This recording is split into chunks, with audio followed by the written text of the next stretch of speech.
So this is called The Night I Died. The Night I Died was a Saturday night. It was June 14th, 2008, and it was at a Crosby, Stills, and Nash concert. I'm going to explain everything. Crosby, Stills, and Nash is my favorite band. Ever since I took a course on classic rock in college and first heard their song, Sweet Judy Blue Eyes, I was hooked. Now, if you aren't familiar with Crosby, Stills, and Nash, I'll explain. Picture a group like Maroon 5 or like One Direction, but add in like a whole bunch of actual musical talent, and that's them. Let's go back to my death. But first, I need to admit something to you. At the time of this concert, I had some pot cookies at my apartment. I threw a party and someone brought them over and left them there. I don't eat those. I have a very, how do you say this? I have a very Jewish stomach. Anyway, when it came time to putting those snacks together to take to this concert, I was gonna grab some leftover non-marijuana cookies that I made for the party. And I think you can see where this is going. Like out of a scene from a very special episode of Full House, I grabbed the wrong cookies. My friend Amanda and I go to the Greek Theater in Los Feliz for the concert. The lights dim and 3 octogenarians come on stage and start rocking out. And Amanda and I eat the cookies. Well, the first half of the concert was amazing. Like, not only the best concert I had ever been to, it truly felt at the time like I was witnessing the best thing humanity had ever done. And then I got super, super hungry. And shockingly, that's when I realized it. Crap, I'm stoned. Amanda, I said, we just ate some pot cookies. We took a walk at intermission to the concession stand where Amanda bought some French fries, and I paced back and forth, seriously feeling the effects of the marijuana. We returned to our seats and the band came back on. But all I could concentrate on was how high I felt, like uncomfortably so. I looked over at Amanda to see if she was feeling the same way, and she's chain-smoking French fries. I put my head between my legs and took some deep breaths, trying to unhigh myself. Greg, are you okay? Amanda asked me. I said, I think we need to leave. Or so I thought I said that. Instead, I just smiled and silently stared at Amanda for like 10 seconds. I think that was indication enough that we needed to go. We walked to her car for 20 minutes, but then I looked at my watch and realized only 30 seconds had actually gone by. I was freaking out. It felt like my heart was beating nonstop. I put my finger right behind my ear to feel my artery, to figure out what my pulse was. And I didn't have a pulse. Like, there was nothing. I screamed, my heart's not beating. Now, word to the wise, there's a large portion of your neck that isn't an artery and does not have a pulse, like everything else. I said to Amanda, I kid you not, I said, I need a medic. Like, where was I? I was walking the hills of Los Feliz, not storming the beaches at Normandy. We walk into the medic office, and I say, I ate some pot cookies, I don't have a pulse, and I'm dying. Now, I'm no doctor, but I have a thought. I thought this was a pretty sound triage of my situation. As the medic starts taking my blood pressure, I feel this calm just start to wash over me. A feeling I can only liken to your parents tucking you in at night. It was beautiful, actually.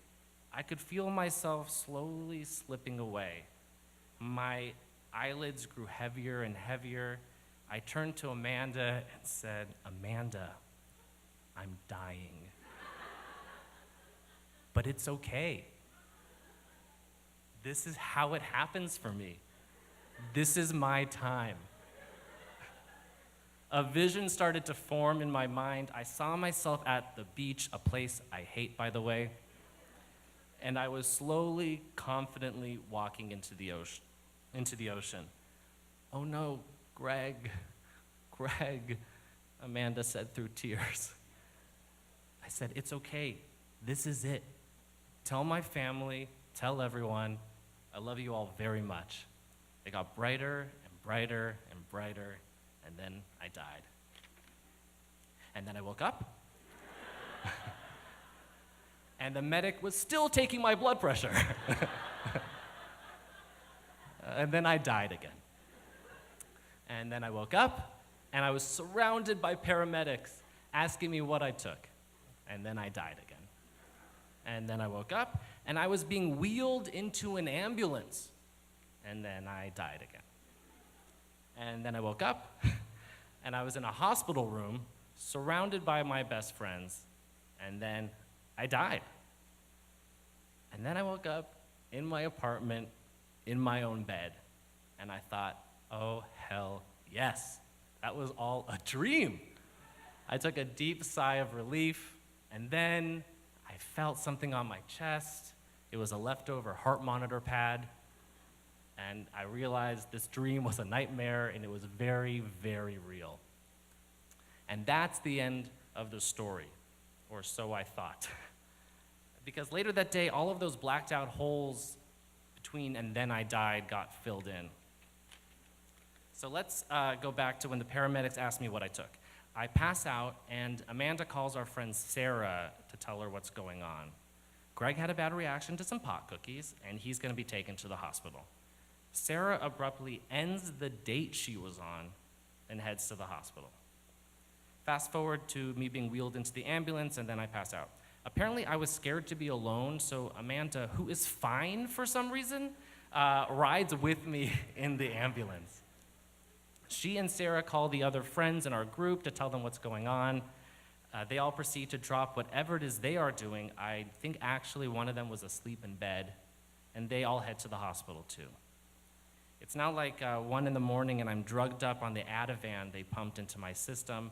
My friends are all in the room on vigil duty.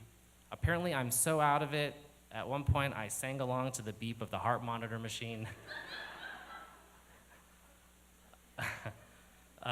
Later, the nurse walks in to kick everyone out and says something like, "Greg told me earlier that when he wakes up, we should call Julie. That's my mom." Everyone at the same time apparently shouts, "No! Call Justin," one of my friends who's there. Justin will come and pick him up. Around 5 in the morning, I'm finally able to leave. Justin comes like a trooper, picks me up, and takes me home.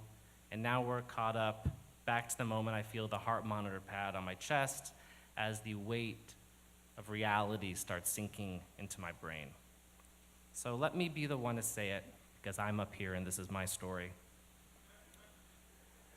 What an amazing group of friends I have. I was a friend in need, and they were friends indeed. Friends who had my back, friends who literally stood up for me when all I could do was slink to the floor and die. As this story has been told over the years, the craziness and ridiculousness is what people hear, but what people don't always get is how lucky I felt and feel for these amazing friends I have. They stood up for me. It's why I never take something like standing up for the other lying down.